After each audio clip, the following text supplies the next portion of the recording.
بسم الله الرحمن الرحيم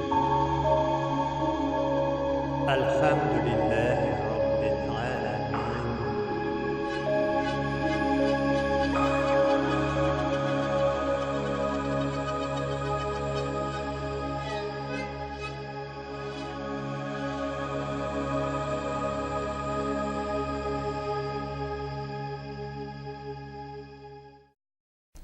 أعوذ بالله من الشيطان الرجيم بسم الله الرحمن الرحيم Assalamu alaikum wa rahmatullahi wa barakatuh. Muhtaram Müslüman kardeşler.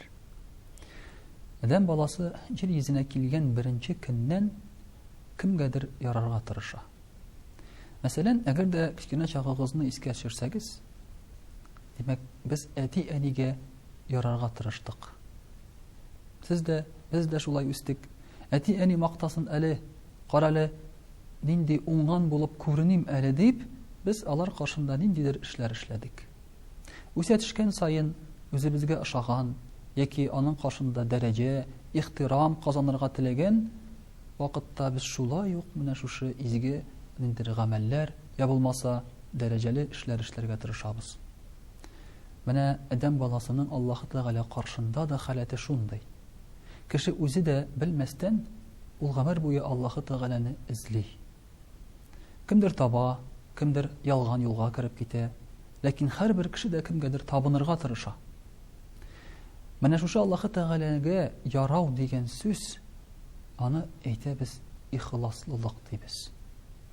Lakin soňky vakitta şunday sözde barlıkka kildi fanatizm, dini fanatizm, religiozny fanatizm degen söz tizme barlıkka kildi.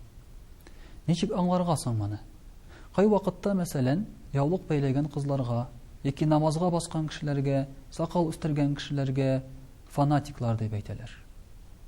Fanatik bilen ihlaslılık Allah'ı Teala'ga yarawının nindi urtaklılığı bar hem bar miken? Muhtaram kardeşler, anı bulay anlatırga bula. İhlaslılık ol Allah'ı Teala'nın rizalığına ımtılu. Fanatiklik Allah'ı Teala'nın rizalığına ımtılam deyip uyulav. Anın ayırması nersede? İhlaslılık arkalı sen Allah'ı Teala'nın rizalığına erişirge ımtılasın turu yol bilen. Fanatiklik sen Allah'ın rizalığına erişirge ımtılasın özün salgany yol bilen. Mene şunda hatalar kelip çıga. Eytik meselen Allah'ı Teala bizden sırrı ikenlidir gıybedetini ol anı sırrı bilgili bir tertip bilen. Ol eyte, mena namaz uqığız, mene şuşulay itip. Mena oraz atıtığız, şuşulay itip. Siz dini rəvişte kiyinip yerge tilesegiz, şuşulay kiyinigiz deyip. Lakin eğer kişi eyte ikeninde, mene min şuşulay kiyip yerine deriz deyip tabam, dise, özünün fikrine tayanıp, uyuna tayanıp, bu vakitte ol fanatikka eylene, ihlaslı bendege tugul.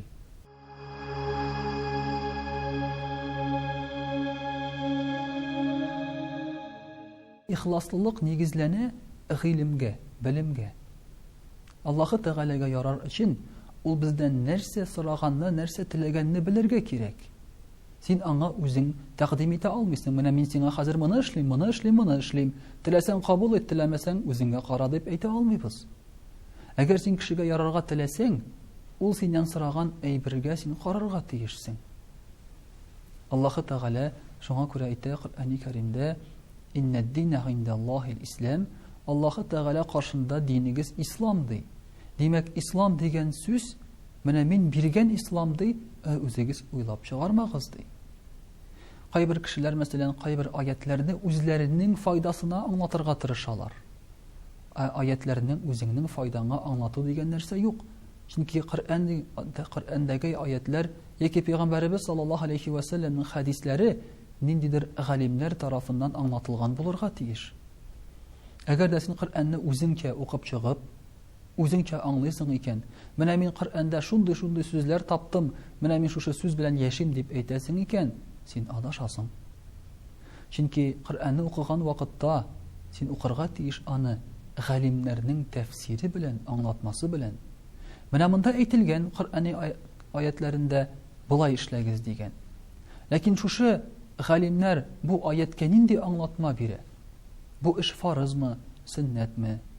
Бәлки бөтенләй тыелгандыр. Бәлки хәзер инде аны үтәү кирәк тә түгелдер. Бәлки бу аятның хәзер кеше югалгандыр. Андый аятлар да бар. Ә син аны айырмаска мөмкинсең. Менә фанатиклык килеп чыга, гыйлемсез Аллаһы Тәгаләгә ярау тырышып иргән вакытта.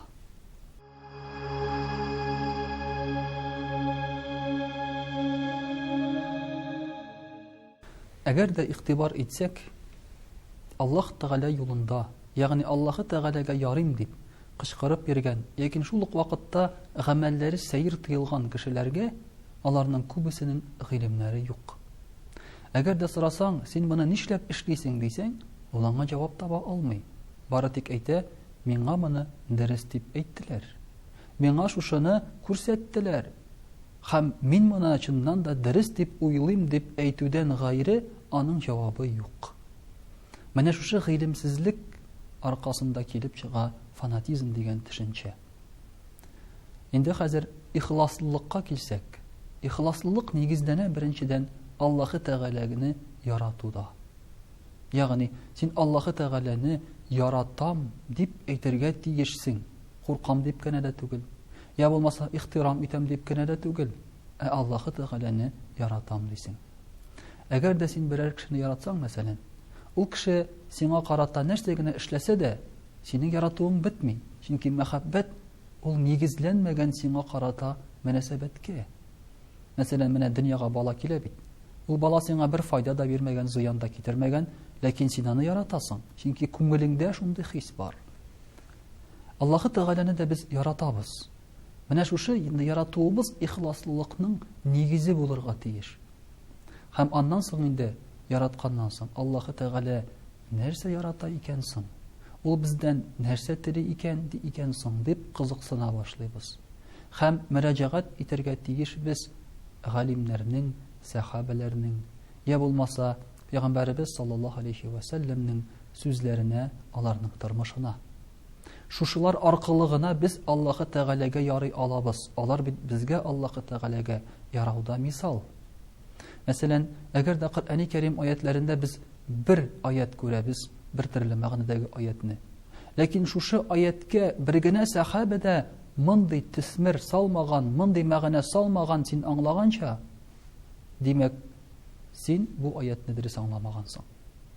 Син бу аятның үзең аңлаганча мәгънәсен калдырып, сахабәләр ничек аңлаган, ничек аны кулланганнар, шул рәвешчә кулланырга тиешсең. Ә бу бездән таләп итә үз чиратында әлеге дә баягы ирәнү, эзләнү һәм гыйлем алуны. Менә шулай итеп ихласлылык ул Аллаһы Тәгалә белән безне бәйләп торучы хис, ансыз булмый. Һәм ихласлылыкны безгә үстереп торырга тиеш, аның камиллеге дә юк. Чөнки аны камилләштерергә була бер туктаусыз. Ә менә инде тиз генә гыйлем алмыйча гына Аллаһы Тәгаләгә ярап, тиз генә җәннәткә керү юлы юк. Юк, бу абсурд. Бер вакытта да алай булмады һәм булмаячак.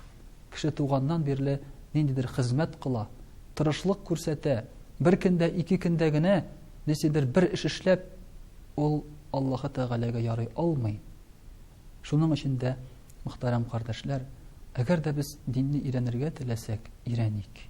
Мөрәҗәгать итик белемле кешеләргә һәм шул вакытта безнең гамәлләребез, динебез дә дөрес юлга кереп китәр иде. Һәм мөселманнарны да фанатиклар дип атамаслар иде, ә бәлки алардан үрнәк кенә алырлар иде. Вассаламу алейкум ва рахматуллаһи ва баракатуһ.